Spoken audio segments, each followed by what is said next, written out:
edhe parasheni farë planit të Serbisë për me bo Kosovën me u dok si Kandahar në 20 vitet e ardhshme.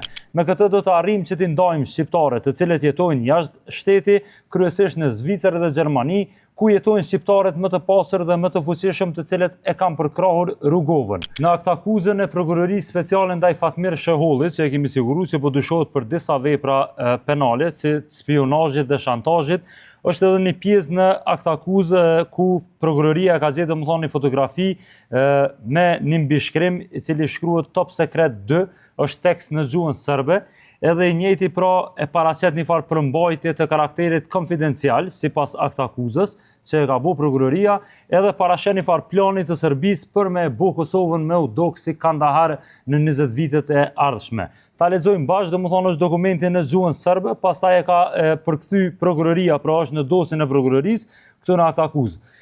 Teksti thotë kështu: pasi që të bëjmë marrëveshje me operativët tonë në Kosmet, pra i referohen Kosovës, mbledhjen e fondeve nga ambasadat islamike në Beograd, shumica këtyre parave do të investohen në ndërtimin e xhamive. Xhamit duhet të ndërtohen në vende të dukshme si afër autoudhëve, shkollave, centrave tregtare, ndërsa xhamit në fshatrat e mëdha duhet të dyfishohen dhe trefishohen. Pranë xhamive, shkollat islamike, medreset, duhet të shtrihen në të gjithë vendin, edhe në ato vende ku interesimi është më i vogël.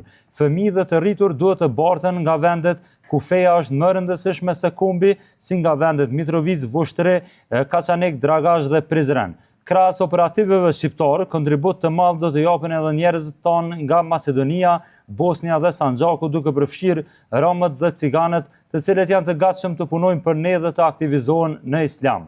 Udhëhecit e bashkësive islamike të Serbisë, Macedonisë, Bosnës, Kosmetit, pra prapë ka fjalën për Kosovën, janë nën kontrollin tonë dhe po punojnë që sa më shumë të inkuadrojnë njerëz me kombësi shqiptare me ndikim në sport, media, muzikë dhe politikë.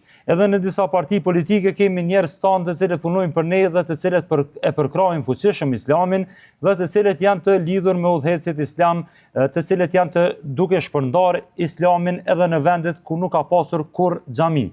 Në vendet perëndimore janë deleguar njerëzit tonë nga bashkësitë islame, nga Kosova e Sanxhaku, të cilat janë në urdhrat e ambasadave tona në Zvicër, Gjermani dhe Belgjik. Me këtë do të arrijmë që t'i ndajmë shqiptarët të cilët jetojnë jashtë shteti, kryesisht në Zvicër dhe Gjermani, ku jetojnë shqiptarët më të pasër dhe më të fuqishëm të cilët e kanë përkrahur rrugovën.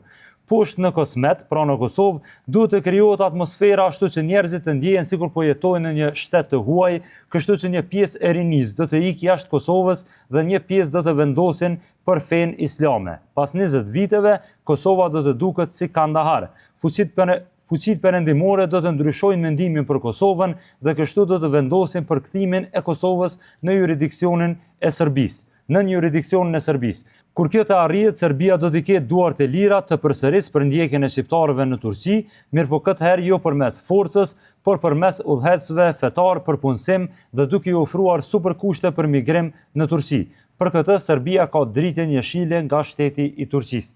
Për kredibilitetin e këtyre dokumenteve që janë gjetur në telefonin e Fatmir Shehollit, tashmë që ka akt akuzë ndaj tij prej prokurorisë speciale, atëherë vendos domethënë prokuroria dhe organet e sigurisë, cilat kanë me verifiku sigurisht këto dokumente, por kjo ishte vetëm një pjesë e akt akuzës.